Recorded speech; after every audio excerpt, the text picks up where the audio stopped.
বাপ তো কাপুরুষ হয়ে গেছে, সেই জন্য তুমি ভেবেছো আমিও কাপুরুষ। যত যুবক ভাইরা ঘোরাঘুরি করছে, যত দিনই মা ও বোনেরা বাজারে ঘোরাঘুরি করছে, তাদের সকলের উদ্দেশ্যে বলতে চাইছি, আপনার বাপ মা কাপুরুষ হয়ে গেছে, তার জন্য মনে করিয়েন না আমিও কাপুরুষ হিসেবে এই চেয়ারে বসে আছি। আপনার পিতামাতা আপনাকে ছেড়ে কথা বলতে পারে, কিন্তু আমি আব্দুল করিম বিন আমিনুল ইসলাম আপনাদের এই গাজল থানাতে আপনাকে ছেড়ে কথা বলতে আসিনি। আপনি কেন বাজারে এখনো ঘোরাঘুরি করবেন? যেখানে আল্লাহ এবং তার রাসূলের আলোচনা হয়, যেখানে কোরআন হাদিসের আলোচনা হবে, সেখানে আপনি ঘোরাঘুরি করে আল্লাহ এবং তার রাসূলের বাক্যকে অপমান করবেন, আল্লাহকে অপমান করে জান্নাতুল ফেরদাউস কেনার চেষ্টা করছেন। জি, কথা আমার আপনারা বুঝতে পারছেন কি? আপনাকে আমি অনুরোধ করে বলি, এখন যে মেয়েটার যে ছেলেটা এই ফুচকার দোকানে আছে বা ঝুড়ি জিলাপির দোকানে আছে, আমি জঙ্গিপুর থেকে আনিনি, এনেছি? কথা বলে না। জঙ্গিপুর থেকে আমি এনেছি? আমি আনিনি। এই গাজল থানার এই মালদা জেলার কোনো এক মুসলিম পরিবারের মেয়ে, হিন্দুদের মেয়েও নয়। খ্রিস্টানেরা আপনাকে মানুষই মনে করে না। আপনি যদি মাটিতে পড়ে যান, কাদাতে পড়ে যান, আর খ্রিস্টান যদি দেখে নাই, সুযোগ যদি পায় তো আরো 2-3 বালতি কাদা আপনার মাথার উপরে ঢেলে দেবে, তার নাম খ্রিস্টান। খ্রিস্টান আপনাদেরকে এতটুকু মূল্যায়ন করে না, এতটুকু। আর আপনি খ্রিস্টানকে মাথার উপরে তুলে রেখেছেন।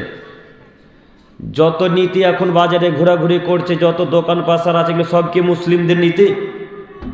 কথা বলে না। সব কাদের নীতি বলেন তো দেখি? সব ইহুদি খ্রিস্টানদের নীতি। তো আপনি তাকে মাথার উপরে রাখলেন না, আপনি তাকে বুকের উপরে তুলে রাখলেন, মাথার উপরে তাজ হিসেবে রাখলেন।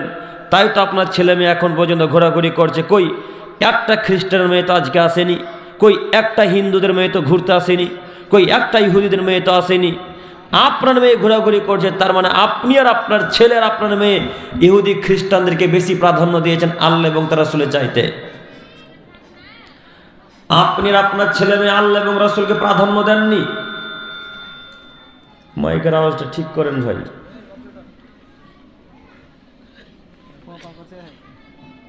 আপনি আর আপনার ছেলে মেয়ে আল্লাহ এবং তার রাসূলকে প্রাধান্য দেননি। কেন দেননি? আজকে এখানে কোরআন হাদিসের সন্ধ্যা থেকে আলোচনা হচ্ছে, এখন প্রায় 11:03 বাজে। এতক্ষণ পর্যন্ত আপনার ছেলে মেয়ে ঘোরাঘুরি করছে, তার মানে আপনার ছেলে আর আপনি আল্লাহ রসুলের মূল্যায়ন করলেন না। ঠিক তাদের মতো, কাদের মতো? জাহেলদের মতো, আবুল আহাবদের মতো, আবু জাহেলদের মতো, বড় বড় কাফেরদের মতো। আব্দুল করিম ভাই, বড় বড় কাফেররা কি করতে একটু বলবেন কি? জি, বলার জন্য আপনাদের এলাকাতে এসেছি।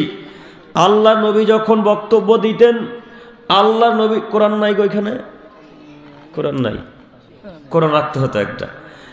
আল্লাহর নবী যখন কোরআন তেলাওয়াত করতেন, বড় বড় যারা কাফের, আবু জাহেল, আবুল আহাব, আরো বড় বড় যারা কাফের নেতা মানুষ যারা ছিল, বাচ্চা ছেলে মেয়েদেরকেও চেঁচামেচি করতে অন্য আদেশ করত। বাচ্চা ছেলে মেয়েদেরকে বলতো যে এই ছেলে মেয়েরা শোনো, ওই যে মোহাম্মদ ওখানে কোরআন তেলাওয়াত করছে, কাবা ঘরের পাশে, মক্কায় কাবা শরীফের পাশে মোহাম্মদ কোরআন তেলাওয়াত করছে, মোহাম্মদ সাহাবীদেরকে কিছু বলছে, এই কথা যেন মোহাম্মদের সাহাবীরা কথা শুনতে না পাই, তোমরা চেঁচামেচি করো। তখন আবুল আহাব, আবু জাহেল, বড় বড় কাফেরদের কথা শুনে এই সব ছেলে মেয়েগুলা চেঁচামেচি করতো, যেন আল্লাহ রসুলের কথা সাহাবীগণ বুঝতে না পারেন। এই জন্যে তো এখন এবার আপনাকে আমি বলছি, এখন আমরা এখানে আলোচনা করছি আর আপনার ছেলে মেয়ে বাজারে চেঁচামেচি করছে, তাহলে ওদের মাঝে আর আপনার ছেলের মাঝে কোনো পার্থক্য থাকলো? কোনো পার্থক্য থাকলো না। তাহলে বোঝা যাচ্ছে যে আবু জাহেল, আবুল আহাবের চাইতে আপনার ছেলে তার থেকেও বেশি মূর্খ। যদি তাই না হয়, তাহলে আপনি আর আপনার ছেলে এখন পর্যন্ত বাজারে আছেন কি হিসাবে? লজ্জা লাগে না? হায়া হয় না? ইতস্তবোধ হয় না? বোধগম্য নেই কেন? হায়াবোধ হয় না কেন? একদিনে জালসা করেননি আপনারা, 1 মাস থেকে আয়োজন করেছেন। একদিনে জালসার আয়োজন হয়নি, এত বড় প্যান্ডেল একদিনে হয়ে যায়নি, 1 মাস থেকে আয়োজন করা লাগে। আপনি জানেন না যে 9 তারিখে জালসা আছে জানুয়ারি মাসে? আজকের দিন ঘোরাঘুরি করা লাগবে কেন? আজকের দিন বাইরে থাকতে হবে কেন? তাবলিগি জালসা দিয়েছে না দোকান বসবে মানে শুধু তাবলিগি জালসা কেন? উন্নতি করবে যদি জালসায়, তবু দোকান বসতে পারে না। এমন করে মায়ের বেলা যদি ফতোয়া দিতে পারে, এমন করে মায়ের বেলা যদি বলে দিতে পারে যে জালসাতে দোকান বসতে হবে বা বসা জায়েজ, তো জিন্দগিতে সেদিন জায়গার বক্তব্য দেবো ইনশাল্লাহ, ইনশাল্লাহ। আর যদি বক্তব্য প্রমাণ না করতে পারে, এক কথা যদি উল্টাতে না পারে, তাহলে আজকে দোকানের মুখে লাথি মেরে দিতে হবে। জালসাতে ওয়াদা করতে হবে যে জিন্দগিটার জালসাতে অন্তত দোকান বসবেন ইনশাল্লাহ। বলতে পারবেন? পারবেন না? পারবেন না। কেন পারবেন না জানেন? আমরা যারা জালসা করি, বিশেষ করে যারা সভাপতি, ক্যাশিয়ার, যারা দায়িত্বে থাকে, যারা, তাদের কথা, জালসাতে দোকান বসতে না দিলে 20,000 টাকা তাতে চলে যাবে। কথা বুঝেননি? কমিটিতে ডাইরেক্ট বলছে আমাদেরকে গো যে ভাই আব্দুল করিম ভাই, এই যে দোকানের বিরুদ্ধে যে এত কথা বলছেন, তো এই যে 20টা দোকান বসছে, 20টা দোকানের কাছ থেকে আনুমানিক 500 টাকা করে পাবো, তো 10,000 টাকা হলো। তো 10,000 টাকা এখন কে দেবে আব্দুল করিম ভাই? তার মানে এরা আল্লাহকে বিশ্বাস করে না, এরা তাকদীরকে বিশ্বাস করে না। এরা মনে করছে দোকানওয়ালা টাকা দিলে জালসা হবে, না তো হবে না। কথা বোঝেননি? তাই দোকানে এত বসে। দেখেন আপনাদেরও দোকান বসেছে, আপনারা টাকা নিয়েছেন নাকি? টাকা নিবেন না? নিয়েছেন? টাকা নিবেন না ওদের কাছ থেকে। ওদেরকে আজকে বলে দেবেন ভাই এর পরবর্তীতে যখন জালসা দেবো আর আসবেন না। পারবো ইনশাল্লাহ? আল্লাহ তুমি আমাদেরকে কবুল করো। সম্মানিত দিনী ভাই, সম্মানিত মুরব্বী হিসেবে আপনাকে আমি অনুরোধ করে বলি, এইগুলো হচ্ছে কাফেরদের নীতি। কাদের নীতি? এগুলো কাফেরদের নীতি, আবু জাহেল, আবু লাহাবদের নীতি, এগুলো সব ইহুদি খ্রিস্টানদের নীতি। দেখবেন আপনি যখনই কোথাও কোরআন হাদিসের আলোচনা হবে, যারা বদ, ইসলামের যারা শত্রু, তারা দেখবেন শুধু চেঁচামেচি করতেই ব্যস্ত, আপনাকে ভালোভাবে শুনতে দেবে না, বুঝতে দেবে না। এই জন্যে এখন ঘুরে দেখেন কটা ছেলে মেয়ে ঘোরাঘুরি করছে, আর কটা ছেলে এই প্যান্ডেলের এই প্যান্ডেলে বসে আছে। সম্মানিত মুরব্বী সাহেব, সম্মানিত তিনি ভাই, আপনি আমার কথা খারাপ নিয়েন না, আমি আপনার উপকারের জন্য বলছি। সম্মানিত তিনি ভাই, বলছিলাম যে এবাদতের ফজিলত, এবাদতের ফজিলত অনেক অনেক অনেক বেশি।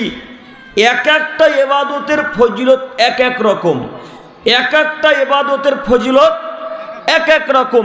ঠিক আমি আর আপনি যেমন, আপনার আপনার ভাই যেমন আলাদা আলাদা, তেমনি এক একটা ইবাদতের ফজিলত আলাদা আলাদা। বুঝেননি? তাই আপনাদেরকে অনুরোধ করে বলতে চাইছি যে যে ইবাদতটাই করি না কেন, সেই ইবাদতটা কাকে খুশি করার জন্য করব? আল্লাহকে। একটু একটা ইবাদত করলেন, আর এই ইবাদতটাতে যদি 1% মানুষকে দেখানোর উদ্দেশ্য থাকে, 1%, 2% নয়। আপনারা প্রায় সব শিক্ষিত মানুষ, আমার কথা আসলে বুঝতে পারছেন, বোঝা যাচ্ছে তো?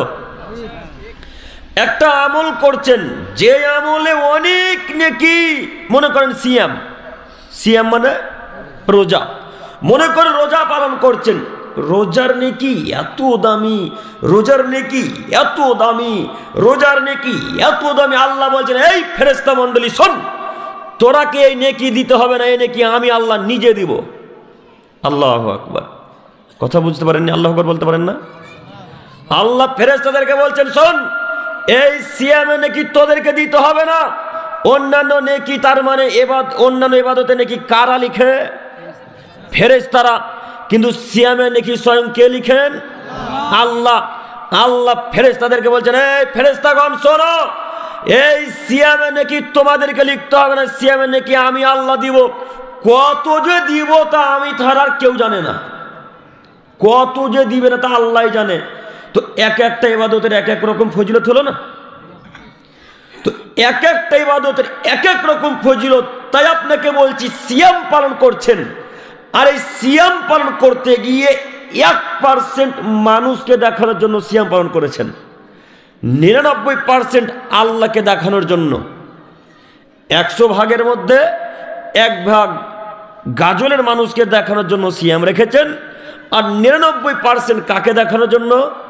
আল্লাহকে। আচ্ছা এবার বলুন তো দেখি আপনাদের জ্ঞানে কি বলে যে এই সিয়ামে নাকি আল্লাহ কবুল করবেন না ক্রস চিহ্ন মেরে দিবেন? ক্রস চিহ্ন মেরে দিবেন। কেন মারবেন? লোক দেখানো ইবাদত, এই জন্য ফাওয়াইলুল লিল মুসাল্লিন।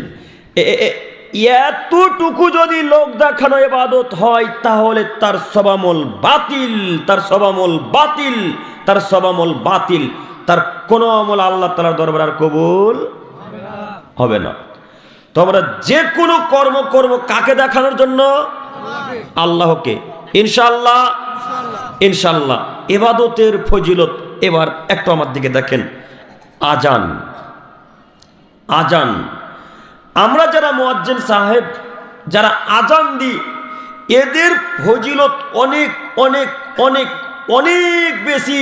একথা মুহাম্মদ সাল্লাল্লাহু আলাইহি সাল্লাম বলছেন। মুয়াজ্জিনদের ফজিলত এত বেশি, মুয়াজ্জিনদের ফজিলত এত বেশি, যদি কোনো মুয়াজ্জিন সাহেব আজান দেয় এই আজানের শব্দ যত মানুষ, যত পশু, যত প্রাণী, যত কীট পতঙ্গ, জড়বস্তু, জড় পদার্থ যা কিছু শুনতে পাবে সবাই কিয়ামতের মাঠে আল্লাহকে বলবেন, আল্লাহ ওই যে মুয়াজ্জিন সাহেব আজান দিয়েছিল তুমি তাকে দয়া করে জান্নাত দান করো। সুবহানাল্লাহ। এই কথা এই বক্সটা বলবে, এই কথা এই মাইকটা বলবে। আপনার আজানের শব্দ যত পশু প্রাণী, যত মানুষ, যত জড়বস্তু, যত জড় পদার্থ যা কিছু শুনতে পাবে সবাই কি বলবে আপনার জন্য? আল্লাহকে, যা আল্লাহ তুমি একে দয়া করে জান্নাত দান করো। এই জায়গাতে আবার আসবো, তার আগে আমি আপনাকে দেখাতে যাচ্ছি আজানের ফজিলত মর্ম। আব্দুল্লাহ রাদিয়াল্লাহু তাআলা আনহু বলেন যে আবু সাঈদ খুদরি রাদিয়াল্লাহু তাআলা আনহু আমাকে বললেন, আব্দুল্লাহ তোমার মাঝে গ্রাম্য এলাকার ভালোবাসা এবং ছাগল গরুর ভালোবাসা দেখতে পাচ্ছি।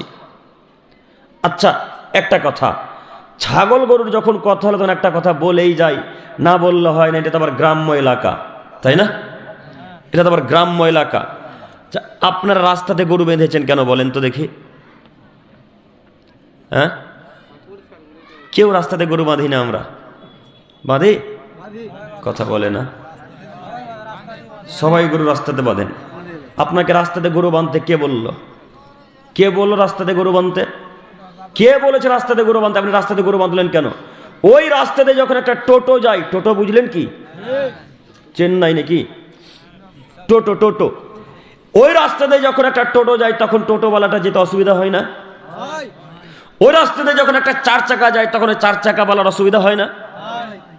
যদি অসুবিধাই হলো তো আপনি রাস্তাতে গরু বাঁধলেন কেন, ছাগল বাঁধলেন কেন? আপনাকে আল্লাহ এবং আল্লাহ রসুল বলছে রাস্তার হক আদায় করা লাগবে।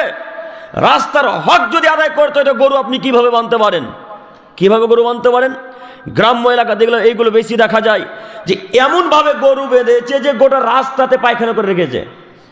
বাইক নিয়ে যারা যায় তারা স্লিপ কেটে পড়ে যায় বেশিরভাগ। কথা মিলে না মনে হয়? তাহলে আপনাকে অনুরোধ করে বলি, রাস্তাতে আজকে থেকে গরু বাঁধবো না ইনশাআল্লাহ।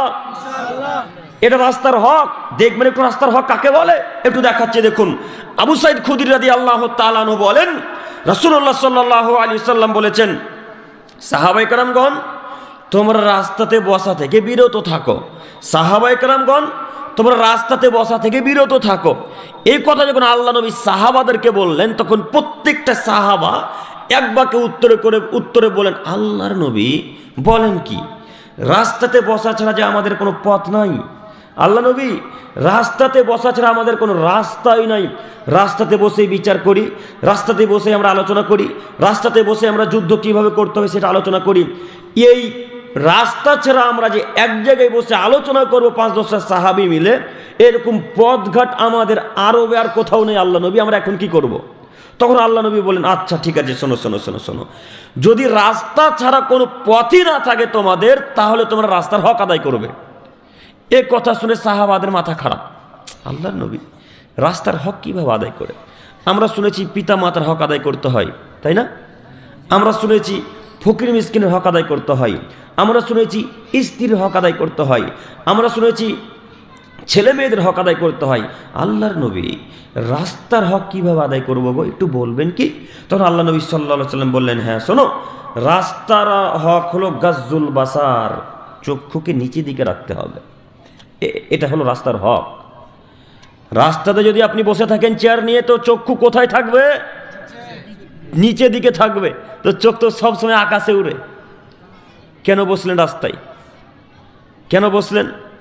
এই যে ছেলেগুলো, যত যুবক, প্রায় ছেলেদেরকে, প্রায় সবাইকে বলছি না, প্রায় এরা চায়ের দোকানে আড্ডা মারে, ক্যারাম বোর্ড খেলে, এরা সব সদা সর্বদাই এরা শুধু নোংরা চিন্তা ভাবনা নিয়ে ক্যারাম বোর্ডের দোকানে থাকে। আপনি রাস্তাতে থাকলেন কেন? আল্লাহ নবী বলছেন রাস্তাতে যদি থাকো তাহলে চক্ষুকে নিচের দিকে রাখবে। 1 2 কাফুল আদা, হাতকে অন্যায় কাজ থেকে বিরত রাখতে হবে। অন্যায় কাজ থেকে হাতকে বিরত রাখতে হবে। অন্যায় কাজ কিভাবে বিরত থাকবেন অন্যায় কাজ থেকে? একটু আপনাকে দেখাই। রাস্তার পাশে দাঁড়িয়ে আছেন, আপনার পাশ দিয়ে একটা টোটো চলে গেল, আপনি খুব সাদা আমার মতো একটা জুব্বা আর একটা ব্লেজার পরে আছেন, তো রাস্তা দিয়ে টোটোওয়ালাটা যখন চলে গেল, পাশে ছিল গোবর বা খিঁচ। খিঁচ বোঝেন কি? সবই বুঝতে পারছেন, বাংলা তো গ্রাম্য এলাকা আমাদের মতোই নাকি। তো খিঁচ ছিল পাশে রাস্তাতে, তো টোটোটা একটু জোরে গেছে, চাকা ছিটকে গিয়ে আপনার পাঞ্জাবিতে জুব্বাতে খিঁচটা পড়ে গেছে। তখন টোটোওয়ালাকে থামে যায়, বেটা থাম, এই বেটা থাম। থামিয়ে গিয়ে বলছে, বেটা দেখতে পাস না আমি সাদা পাঞ্জাবি পরে দাঁড়িয়ে আছি রাস্তাতে? এইভাবে বলে তাকে 2-3 থাপ্পড় লাগিয়ে দিলেন। আচ্ছা বলেন তো, 2-3 থাপ্পড় যে লাগালেন, তো এটা রাস্তার হক আদায় হলো? হলো না। আল্লাহ নবী বললেন রাস্তাতে যদি দাঁড়িয়ে থাকো তাহলে হাতকে অন্যায় কাজ থেকে বিরত রাখতে হবে। একটু জরুরি এখানে একটি কথা, ওই টোটোওয়ালাটা আপনার গায়ে খিঁচ লাগিয়েছে তো খুব ভালো কাজই করেছে গো।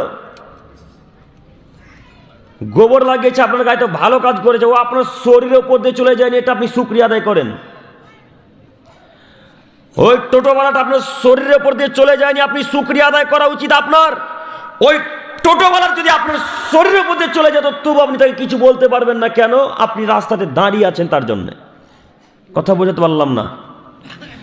রাস্তাতে দাঁড়িয়ে থাকলে আপনি অন্যায় কাজ করতে পারবেন না।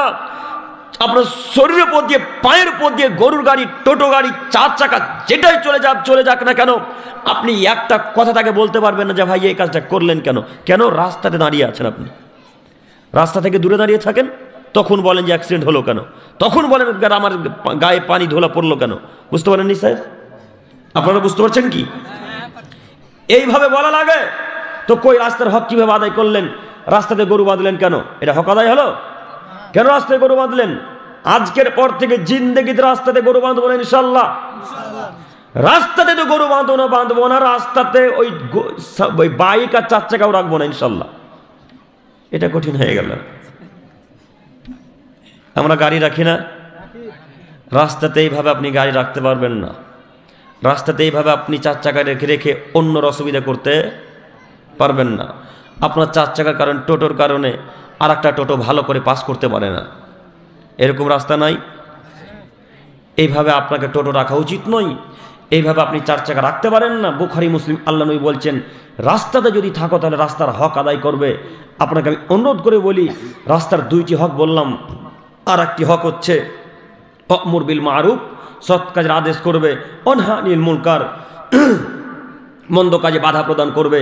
আপনাকে বলতে চাইছি, রাস্তাতে চলে যাচ্ছেন, রাস্তাতে যেতে যেতে দেখছেন গরু বাঁধা আছে, রাস্তাতে ছাগল বাঁধা আছে, রাস্তাতে মোষ বাঁধা আছে।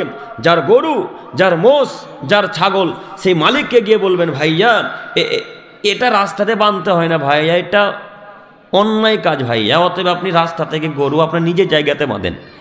এই বাক্য বলা হলো রাস্তার হক। এই কথা বলা হলো রাস্তার হক। এই কথা বলা হলো রাস্তার হক। এ কথা আল্লাহ নবী বলছেন। আমরা পারবো আজকে থেকে ইনশাল্লাহ? ইনশাল্লাহ রাস্তাতে গরু বাঁধতে দিব না, বাঁধবো না ইনশাল্লাহ। রাস্তাতে গরুর গাড়িও রাখবো না, রাস্তাতে পালাও দিব না, ধানের পালা আর লাড়ার পালা দিব না ইনশাল্লাহ। আপনারা ধানের চাষ করেন না? অনেকেই দেখা যায় ধানের পালাটা রাস্তার গায়ে লাগিয়ে দিয়েছে, পাশে আর একটা গাড়ি যেতে পারে না ভালো করে। কথা বলে আমার সবই ভুল হচ্ছে। বুখারী মুসলিম আল্লাহ নবী বলছেন রাস্তার হক আদায় করবে। তো যাই হোক, যে কথা বলতে গিয়ে এত দূর চলে এলাম, আব্দুল্লাহ রাদিয়াল্লাহু তাআলা আনহু, আবু সাঈদ খুদরী রাদিয়াল্লাহু তাআলা আনহু বলছেন, আব্দুল্লাহ আমি তোমার মাঝে গ্রাম্য এলাকার ভালোবাসা দেখতে পাচ্ছি এবং গরু ছাগলের ভালোবাসা দেখতে পাচ্ছি। অতএব তুমি যখন গ্রাম্য এলাকাতে চলে যাবে, শহর থেকে, আরব থেকে, মক্কা থেকে যখন গ্রাম্য এলাকাতে চলে যাবে আব্দুল্লাহ, গরু ছাগল নিয়ে যখন চলে যাবে, তার মানে বোঝা যাচ্ছে আব্দুল্লাহ রাখাল মানুষ। তার মানে হাদিসের বর্ণনাতে বোঝা যাচ্ছে আব্দুল্লাহ রাদিয়াল্লাহু তাআলা একজন রাখাল সাহাবী। তো আব্দুল্লাহকে বলছেন, তুমি যখন গ্রাম্য এলাকাতে গরু ছাগল চড়াতে চলে যাবে, মনে করেন আপনাদের গাজলের কোনো একটা মানুষ দূরে গরু ছাগল চড়াতে চলে গেছে, এরকম একটা লোককে আবু সাঈদ খুদরি উদাহরণ দিয়ে বোঝাচ্ছে, আব্দুল্লাহ তুমি যখন দূরে কোথাও চলে যাবে তখন তুমি আজান দিবে, আর আজান যখন দিবে তখন আজানের শব্দগুলো উঁচু উঁচু করে বলবে, অর্থাৎ জোরে জোরে বলবে। আব্দুল্লাহ আজানের শব্দগুলো জোরে জোরে এই জন্যে বলবে যে তোমার আজানের শব্দ যত পশু প্রাণী, যত গরু ছাগল, যত উট দুম্বা, যত পিপিলিকা, প্রজাপতি, কীটপতঙ্গ, জড়বস্তু, জড় পদার্থ, মানুষ, জিন, পাথর, যা কিছু আছে পৃথিবীতে, এরা যতজন তোমার আজানের শব্দ শুনতে পাবে, এরা সবাই আল্লাহর কাছে গিয়ে সাক্ষ্য দিয়ে আল্লাহকে বলবে, আল্লাহ আব্দুল্লাহ আজান দিয়েছে, তুমি তাকে জাহান্নামে দিও না। আল্লাহু আকবার মুখ দিয়ে বেরোয় না। অর্থ বুঝতে পারেননি মনে হয়। অর্থটা বুঝতে পারলেন? যারা আজান দেয় তাদের জন্য আল্লাহর কাছে কারা সুপারিশ করবে? যত জিনিস আজানের শব্দ শুনতে পাবে। তাহলে আপনাকে আমি এই বাক্যের ব্যাখ্যাতে বলতে চাইছি, আজকে থেকে আজান দেওয়ার চেষ্টা করবো ইনশাল্লাহ। ইনশাল্লাহ আজান দেওয়ার চেষ্টা করা উচিত। আজানের নেকি যে কত বেশি, তা আমি আপনাকে কি দিয়ে বুঝাই? একবার আল্লাহু আকবার বললে কত কিছু শুনতে পাবে বলেন তো।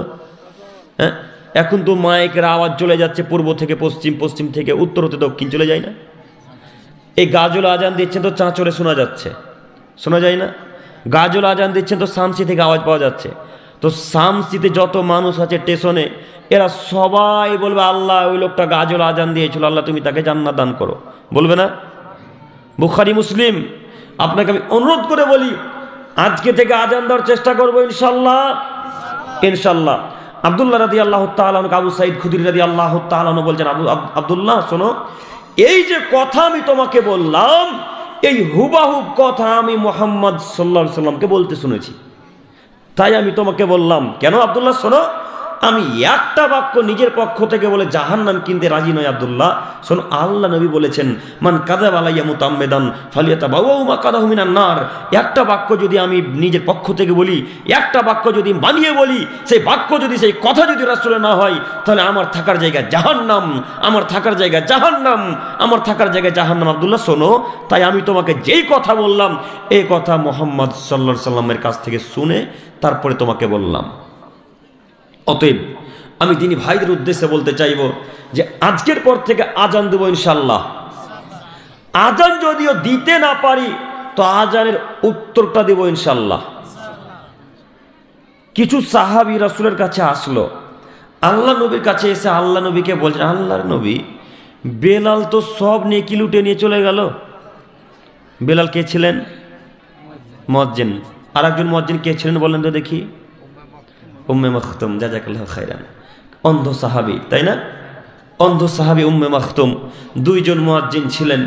তো সাহাবায়ে কেরামগণ শুধু আল্লাহ রাসূলকে নালিশ জানাচ্ছে, শুধু আল্লাহ রাসূলকে অভিযোগ দিচ্ছে, আল্লাহর নবী যত নেকি বেলাল আর উম্মে মাখতুম তো নিয়ে চলে গেল, আমরা কি করব? তখন আল্লাহ নবী বললেন, শোনো, বেলাল যা বলে তোমরাও বলো, বেলাল যা বলে তোমরাও বলো, বেলাল যা বলে তোমরাও বলো, বেলাল যত নেকি পাবে তোমরাও তত নেকি পাবে। আল্লাহু আকবার। তাহলে আজান সবার পক্ষে দেওয়া কি সম্ভব? জোহরের ওয়াক্ত হয়েছে এখন, গাজলের 5টা মানুষ যদি ঝগড়া করে তো 5টা মানুষ আজান দিতে পাবে না? একজন দিতে পাবে? একজন দিতে পাবে। এই একজন আজান দিবে, আর বিশ্বের সমস্ত মানুষ যদি উত্তর দেয় আজানের, তাহলে ওই লোকটা যত নেকি পেল, ওই লোকটার পক্ষে যত পশু প্রাণী, গরু ছাগল, উট দুম্বা, ভেড়া, মোবাইল, যত জড়বস্তু, যত জড় পদার্থ যা কিছু সাক্ষী দিবে, যত লোক ওর সাথে সাথে উত্তর দিবে, এরা সবাই এর পক্ষে সাক্ষী দিবে। বুঝতে পারেননি? আজানের ফজিলত, আজানের ফজিলত আপনাকে দেখাতে চাইছি। তাই আপনাকে অনুরোধ করে বলি, আজান সবার পক্ষে দেওয়া যেহেতু সম্ভব নয়, তাই আজানের উত্তর তো দিতে পারি, কিন্তু কয়জন আজানের উত্তর দিই? কয়জন আমরা আজানের উত্তর দিই? আজানের উত্তর আমরা শতকরা 99টা মানুষ উত্তর দিই না, তাই না? আজানের উত্তর আমরা দেওয়ার চেষ্টাও করি না। কি করে দিব জানি না তো কিভাবে উত্তর দিতে হয়, তাই না? কি বলা লাগে, কি বলতে হয়, কখন আজানের উত্তর দিতে হয়, এতটুকু তো জ্ঞান আমাদের নেই।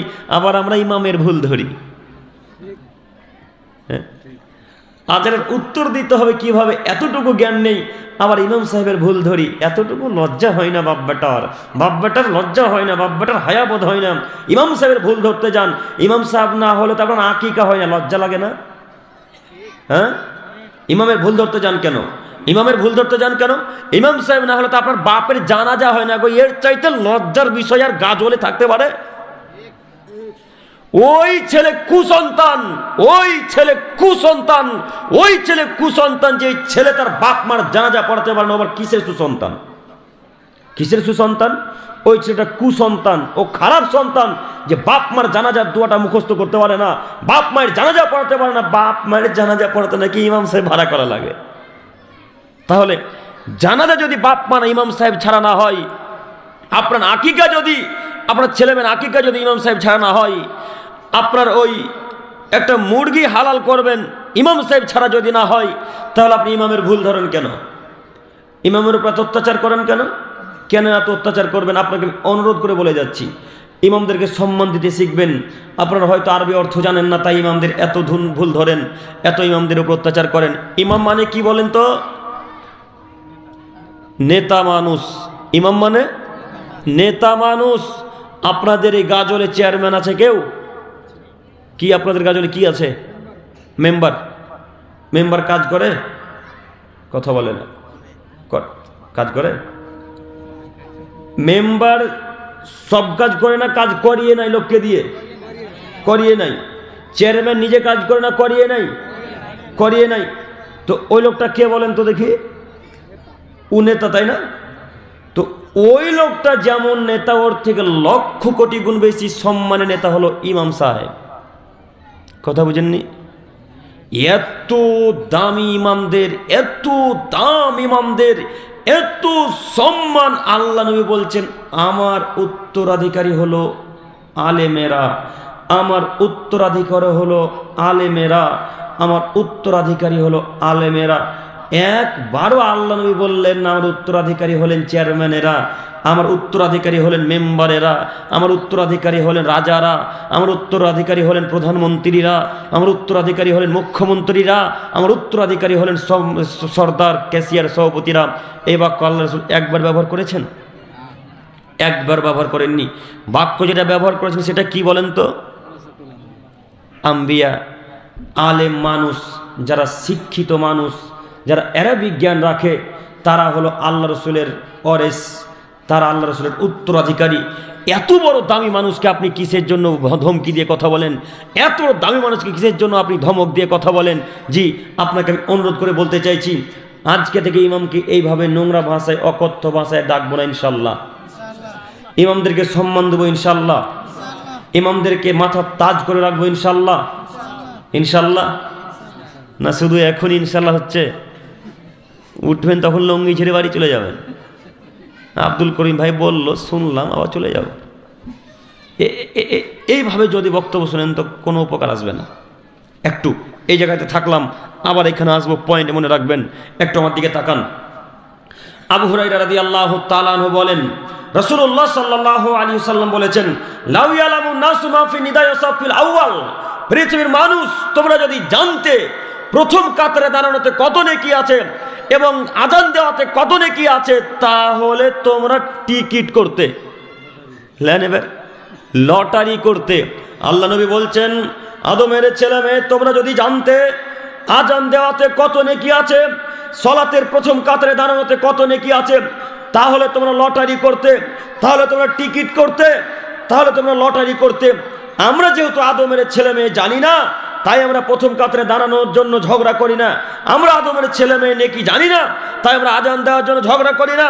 আমরা আদমের ছেলে মেয়ে আজানের নেকি কত তা জানি না। সলাতের আউয়াল কাতারে প্রথম রাকাতে দাঁড়ানোতে কত নেকি এ কথা আমরা জানি না, তাই আমরা ঝগড়া বিবাদ করি না। তাই তো আমরা জুমার দিনেও যখন ইমাম সাহেব খুতবা শেষ করবে, এমত অবস্থায় পিছনে গিয়ে দাঁড়াই। যখন 2-1 মিনিট বাকি থাকবে তখন মুসল্লি আসে, মনে করে কতক্ষণ বক্তব্য শুনবো, আলোচনা কি এত শুনছি, ইউটিউব ফেসবুকেতে দিন রাত বক্তব্য শুনছি, একটু যাবো শেষ কাতারে দাঁড়াবো, আসসালামু আলাইকুম রহমতুল্লাহ, আসসালামু আলাইকুম রহমতুল্লাহ, আমিও বাড়ি চলে আসবো। এতটুকুই। আপনি বুঝেননি প্রথম কাতারে দাঁড়ানোর কত নেকি। আল্লাহ নবী বলছেন পুরুষদের জন্য সব থেকে উত্তম কাতার হলো প্রথম কাতার। খয়রুস সুফুফি রিজালে আউয়ালুহা ও শাররুহা আখিরুহা। পুরুষদের সব থেকে উত্তম কাতার হলো প্রথম কাতার। পুরুষদের জন্য সব থেকে উত্তম কাতার হলো প্রথম কাতার, আর সব থেকে নিকৃষ্ট খারাপ কাতার হলো শেষ কাতার।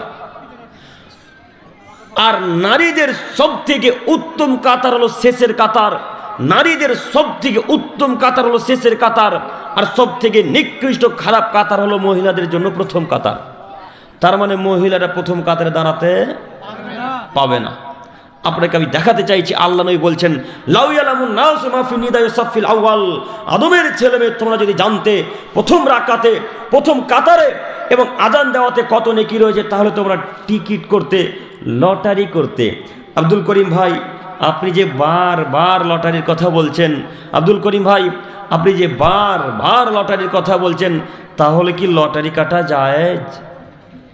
জি, লটারি কাটা জায়েজ, লটারি করা জায়েজ, তবে ওই লটারি জায়েজ নয় যে গাজল মোড়ে বিক্রি হয়।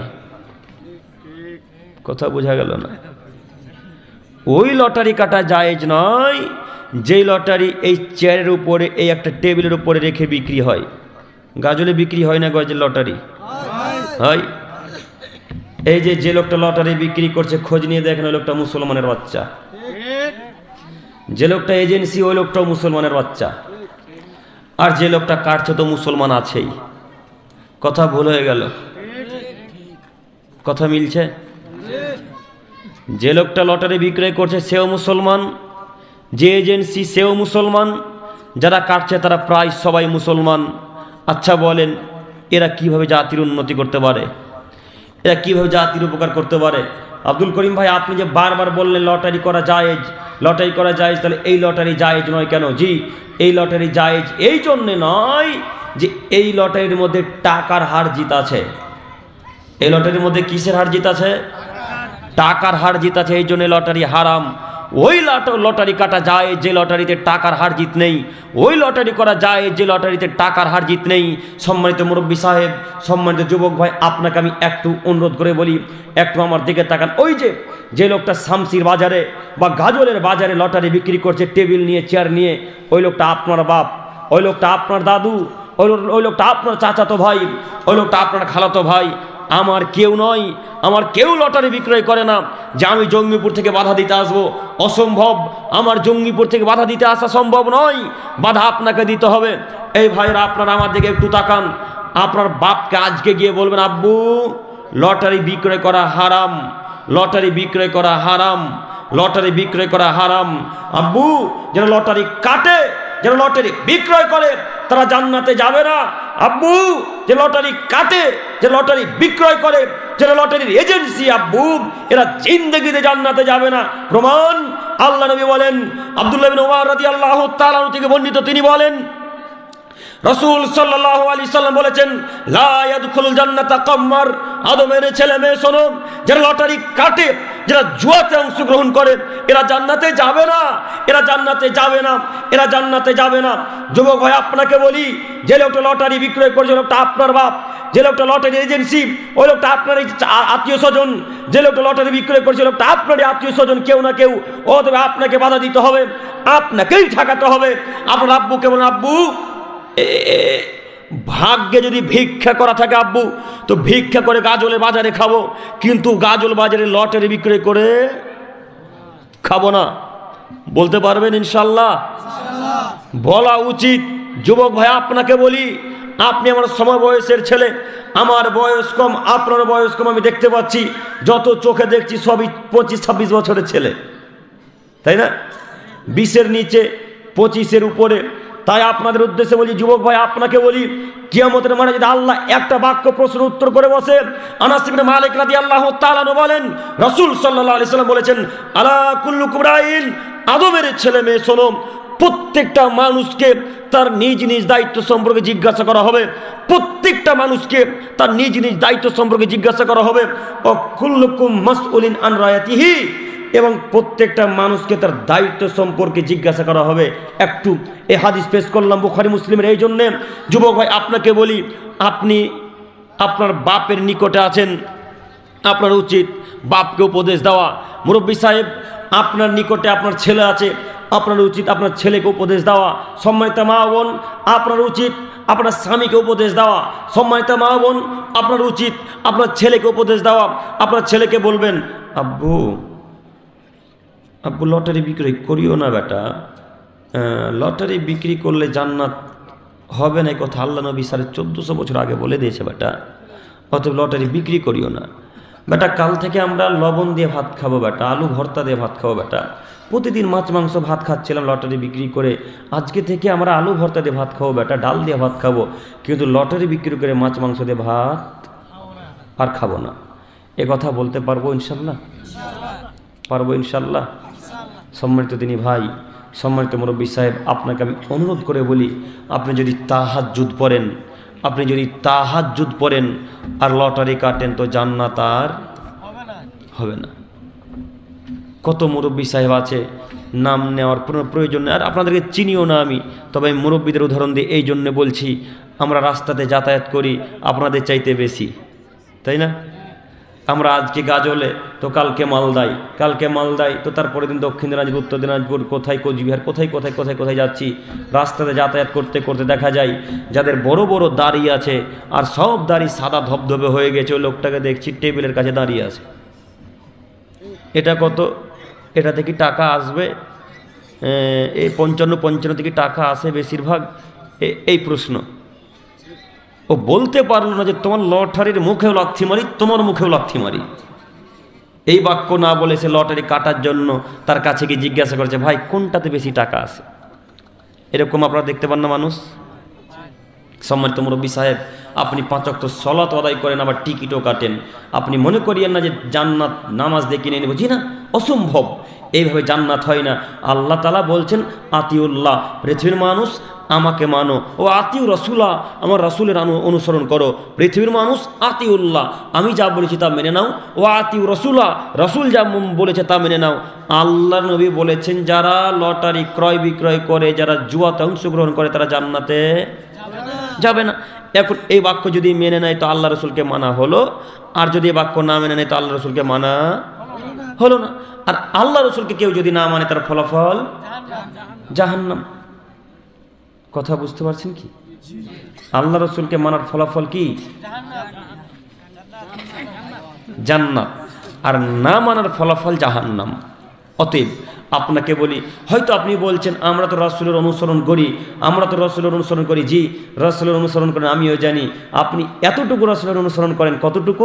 আল্লাহর নবী বলেছেন, ঘুমানোর সময় ডান দিকে কাত হয়ে ঘুমিয়ে শুয়ে আল্লাহুম্মা বিসমিকা আমুতু ওয়া আহইয়া বলে শুতে হয়, এটা রাসূলের অনুসরণ। জি, আসলে এটা রাসূলের অনুসরণ। আল্লাহ নবী বলেছেন, ঘুমানোর পূর্বে তোমরা আয়াতুল কুরসি পাঠ করে ঘুমাও। আয়াতুল কুরসি পাঠ করে যদি ঘুমাও, তাহলে যখন থেকে আয়াতুল কুরসি পাঠ করবে তখন থেকে নিয়ে ফজরের পূর্ব পর্যন্ত একজন ফেরেশতা তোমার নিকটে থাকবে, কোনো শয়তানকে তোমার নিকটে আসতে দিবে না। ঠিকই আপনি আয়াতুল কুরসি পড়ে ঘুমান, রাসূলের অনুসরণ। আপনি এগুলো ঠিকই রাসূলের অনুসরণ করেন। আল্লাহ নবী বলেছেন, ঘুমানোর পূর্বে সূরা নাস, ফালাক, ইখলাস পড়ে শরীরে ফুঁক দিয়ে ঘুমাও, এটা রাসূলের অনুসরণ করেন, ঠিকই ঘুমান। আপনাকে আল্লাহ নবী বলেছেন, যখন জুতা পরবে তখন ডান পায়ে জুতা পরিও, যখন খুলবে তখন বাম পা আগে খুলিও, ঠিকই আপনি এরকম অনুসরণ করেছেন। এগুলো সব অনুসরণ করেন, কিন্তু যেগুলো কঠিন বিষয় সেগুলো অনুসরণ করতে পারেন না। তার বাস্তব উদাহরণ দাড়ি না? ভুল হয়ে গেল নাকি? আল্লাহর নবী বলছেন, ফামান রগিবা আন সুন্নতি ওয়ালাইসা মিন্নি, যে আমার সুন্নাত থেকে মুখ ফিরিয়ে নিল সে আমার উম্মতের অন্তর্ভুক্ত নয়। যে আমার সুন্নাত আমার দল থেকে বেরিয়ে গেল, যে আমার সুন্নাত থেকে বেরিয়ে গেল, সুন্নাতকে এড়িয়ে চলল, সে আমার দলের অন্তর্ভুক্ত নয়। এখন আপনি বলছেন, এত কম বয়সে দাড়ি লাগলে তো বুড়া বুড়া লাগে, এত কম বয়সে দাড়ি রাখলে তো মনে হচ্ছে যে কেমন কেমন লাগে, আর বিবাহ হবে না। আশ্চর্য কথা, মায়েদের কথা গো। এই যে যুবক ভাইদের দাঁড়িয়ে আছে, দেখেন কত সুন্দর লাগছে, দেখেন না গো, দেখেন, তাকান এই ভাইটাকে দেখেন, ওই ভাইটার মুখে দাঁড়িয়ে কত সুন্দর চেহারা। কিন্তু এই ভাইয়ের এদের মতো, এর মা না, এর মাকে বলতে চাইছি না, এই আমাদের মতো ওই মায়েরা বলবে, আব্দুর রহমান তোর তো বয়স বেটা মাত্র 20 বছর হলো, এখনই দাড়ি রেখে দিবি, দাড়ি কেটে ফেল দে, কেমন কেমন লাগছে বেটা, বিয়ে টিয়া হবে না, দাড়ি কেটে ফেল দে। তখন মায়ের অত্যাচারে আর পাড়া প্রতিবেশীর মুরব্বীদের অত্যাচারে দাড়িকে কেটে ফেলে দিচ্ছে। মুরব্বীদের এতটা স্বভাব খারাপ, এদের উচিত ছিল যে ভাই তো কত সুন্দর লাগছে রে ভাই, মাশাআল্লাহ খুব সুন্দর লাগছে, দাড়ি ছাড় ভাই ছাড়, খুব সুন্দর লাগছে। তো এই কথার পরিবর্তে সে বলছে 2 দিন নামাজ পড়ে কত মাতা বলি দেখাইছে, এই কথা বলে তার মনটাকে বিগড়ে দিয়ে কালকে সকালে সেলুনে গিয়ে দাড়িকে চেঁচে চলে এসছে। ঘটনা এরকম কাজ হলে কই, কেন এরকম কথা বললেন? আপনি রাসূলের সুন্নাতকে এড়িয়ে চললেন, এখন জান্নাত নেন তো দেখি, এখন জান্নাত নেন, কিভাবে নেবেন এখন জান্নাত? আল্লাহ তাআলা বলেন আতিউল্লাহ, আমাকে মেনে নাও, আতিউ রাসূলা, রাসূলের অনুসরণ করো, তাহলে তোমরা জান্নাতে যাবে। কয়জন আমরা রাসূলের অনুসরণ করি? যেগুলো সহজ সেইগুলো মানি, জুতা ডান পায়ে পরতে হয় ডান পায়ে পরি, ডান হাত জামার ভরতে হয় ডান হাত জামার ভরি, যেগুলো কঠিন সেগুলো মানতে পারি না। কই মানলেন না কেন? রাসূলের সুন্নাত মানা হলো, রাসূলের অনুসরণ হলো? জি না, রাসূলের অনুসরণ হলো না। আমি আপনাকে বলতে চাইছি, রাসূলের অনুসরণ যারা অক্ষরে অক্ষরে করবে তারা জান্নাতে যাবেই, একথা মহান আল্লাহ তাআলা বলেন, একথা আল্লাহ নবী নিজেও বলেন। তিনি বলছেন কুল্লু উম্মতি ইয়াদখুলুনাল জান্নাহ, আদমের ছেলে মেয়ে শোনো, আমার উম্মতের সবাই জান্নাতে যাবে, আমার উম্মতের সবাই জান্নাতে যাবে ইল্লা মান আবা, তবে আবা ব্যতীত। কিলা ওয়া মান আবা ইয়া রাসূলুল্লাহ সাল্লাল্লাহু আলাইহি সাল্লাম, সাহাবায়ে কেরামগণ বুঝতে পারলেন না আবা মানে কি। আল্লাহ নবী আবা মানে কি একটু বুঝিয়ে বলেন। তখন আল্লাহ নবী বললেন মান আতানি দাখালাল জান্নাহ, যে লোকটা আমাকে মেনে নিল, যারা আমাকে মেনে নিবে তারা জান্নাতে প্রবেশ করবে।